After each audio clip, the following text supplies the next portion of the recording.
for Zama National Broadcasting Corporation. Good morning and welcome to the Ndalama Insights Business Show. I'm your host, Leslie Sinyango, here today. I'm Mkonki Mkonkela, a financial expert who has consistently enlightened us about various financial topics. And today we'll be shedding light on the power of compound interest and how it can make our money work for us. That is today's topic, the power of compound interest, making money work for you. Konki, good morning, and it's a pleasure having you on the show. Good morning, Leslie. How are you? Okay, what's going on? I was rushing. Pardon? Can you hear me? Can you? I think your mic should be switched on. But good morning Is and it switched off? welcome You? to the show. This is, of Oh, course, the let's Dalama see. Insights Can you hear Business me Show. now? Yes, I can hear you now. Oh, I know how to operate microphones. Ah, sometimes we slack a bit on the technical side. Obviously, Not a it's problem. a bit of a problem. How's the morning? Morning is good. And how are you? For me, it's been a rush. Yeah, I can imagine. And with this cold, I think everyone is enjoying their sleep just a little bit more. Just a little bit, and even you can tell from my voice, I'm actually down with the cold. Oh no. Yeah. But we're here nonetheless, and we're going to make it work. And today we're talking about the power of compound interest, basically making money work for you. And now let's dive in and explore the power of compound interest, helping our listeners understand how it can benefit them. Konki, could you start by explaining what compound interest is? Thank you, Leslie. So, compound interest, maybe let's start with simple interest. When you go and invest your money, maybe you save your money at the bank in a savings account or a fixed deposit account, you earn what is referred to as interest. Okay, so I'll start with the bank before I go to other investments because the bank is easier to understand. So when you save money in a savings account or a fixed deposit account, you earn interest. Now, if you leave that interest without, if you don't use up that interest or withdraw the interest and reinvest that interest is going to be earning more interest. So it's like interest on top of interest. For simple interest, that's compound interest. So simple interest is where you are just getting interest on your principal amount. So the initial amount that you had invested could be, let's say, 1,000 kwacha. So simple interest is you are earning interest just on that 1,000 kwacha. All the all the time you are given interest, you're earning interest on 1,000 kwacha. That's simple interest. Compound interest is when you earn interest on interest. So for example, if you make a 10% interest on your 1,000 kwacha, that is about 100 kwacha, right? So next month, if you get your interest monthly, you'll be getting interest on 1,100 kwacha, and so on. So that is compound interest. And compound interest is actually, a very powerful concept, which I'm hoping that by the end of this program, our listeners are going to grasp, because the longer you can keep money, reinvest money, and it earns interest on interest, the more powerful the concept of compound interest actually is. So it plays with time and how much you keep and how much interest you get on your investment. That is what compound interest is. Now, that's a valuable distinction basically between compound and simple interest. Now, let's explore how compound interest works in practical terms. Can you provide our listeners with an example of compound interest in action? Oh, yes, I think I touched on this. So, if you look at simple interest, you earn interest on the initial principal amount. However, with compound interest, you earn interest on both the principal and the interest that has already been earned. So, the compounding effect is actually both on your principal as well as your interest. Leslie, that's where the power is. And that is the key distinction between compounding and simple interest. Okay. Mm. Now, compound interest can basically multiply your money over time, from what we're understanding. But let's talk a bit about how often compound interest is typically compounded. Mm-hmm. Good question. That all depends on your investment, where you've invested your amount. If, let's say, it's a bank, you've saved money at the bank, you need to find out, for example, a savings account. I have a savings account with a bank. And when I was opening this savings account, I asked them, how much interest rate am I going to be getting from this account? They told me 6%. And then I asked them, how frequently will I be getting that interest? They said you'll be getting it semi-annually, meaning 2 times a year. So how frequently you get your interest compounded depends on the financial institution. If you are talking about savings or fixed deposit accounts, so you need to find out from your bank how frequently they will give you that interest on your fixed deposit or your savings account. For mine, they told me it's semi-annually, and it's a recent savings account, by the way. So I will tell you the results. I'm monitoring these things. So 6% they told me it's semi-annually. I will give you feedback. And so it differs with the financial institution. Others do it annually, so they might say we'll give you 5% and compounded every year. If you are lucky, you can get a monthly compounding. So the more frequently your interest is compounded, the better for you, because it means that you'll be making more interest on top of the interest frequently. So it all depends on the financial institution, which is why I always encourage my listeners, my subscribers to my YouTube channel, to shop around. Don't be loyal to one financial institution. You don't know what the others are offering. So shop around, because even just the 1% will make a huge distinction. Because as I'm going to be talking about very soon, compound interest is very powerful. But if you consider other factors like inflation, and if you look at the real rate of return, or real interest rate by considering inflation, it it actually devalues the power of compound interest. However, the power is still there. We just need to know how to utilize it, and we need to be much more aware so that we shop around and work with financial institutions that are really taking care of our wealth. Okay. All right. Well, we're talking about the power of compound interest today, making money work for you. And of course, with me in the studio is a financial expert, Mokonki Mokonkela. We'll take a short break and we'll be right back. You are still listening to the Dalama Insights Business Show, brought to you by Insight Partners Africa. Leave your comment or question on Mukonkela's YouTube channel, the Dalama Insights, turning your challenges into actionable insights.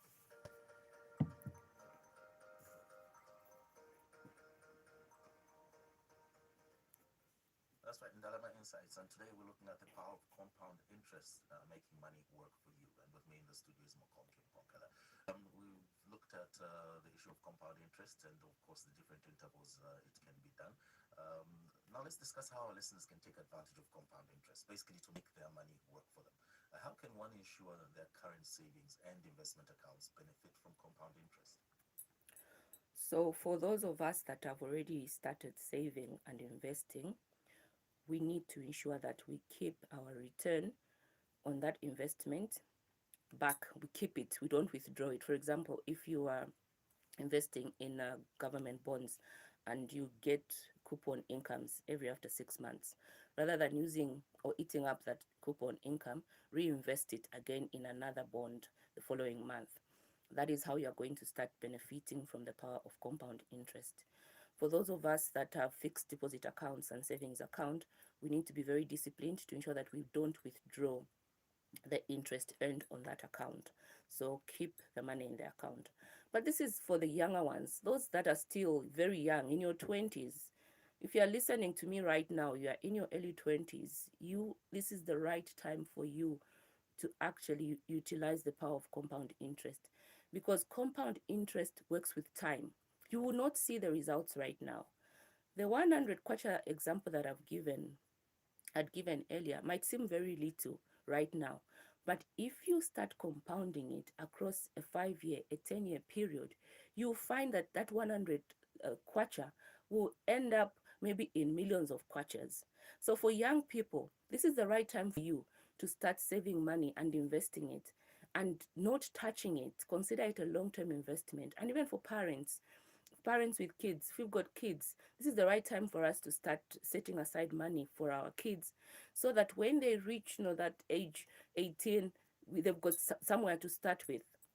That is, they are the ones who are actually going to see the power of compound interest, because compound interest works with time. So it is about keeping money saved for a long time. Don't touch that money. Reinvest the interest. Don't say, I've earned interest, now I can eat this interest. Let the interest go back so that it can make more money for you. That's why we say the power of compound interest, making money work for you. Because when you reinvest that interest, you're going to be earning interest on top of the interest. And the longer you do that, the more you're actually going to see the power of this compound interest. Leslie, have you ever heard of what's the eighth wonder of the world? No, that's Never heard of it. So it's been said that Albert Einstein, there's an argument whether he really said this or not, but it's been said that Albert Einstein coined the phrase compound interest is the eighth wonder of the world.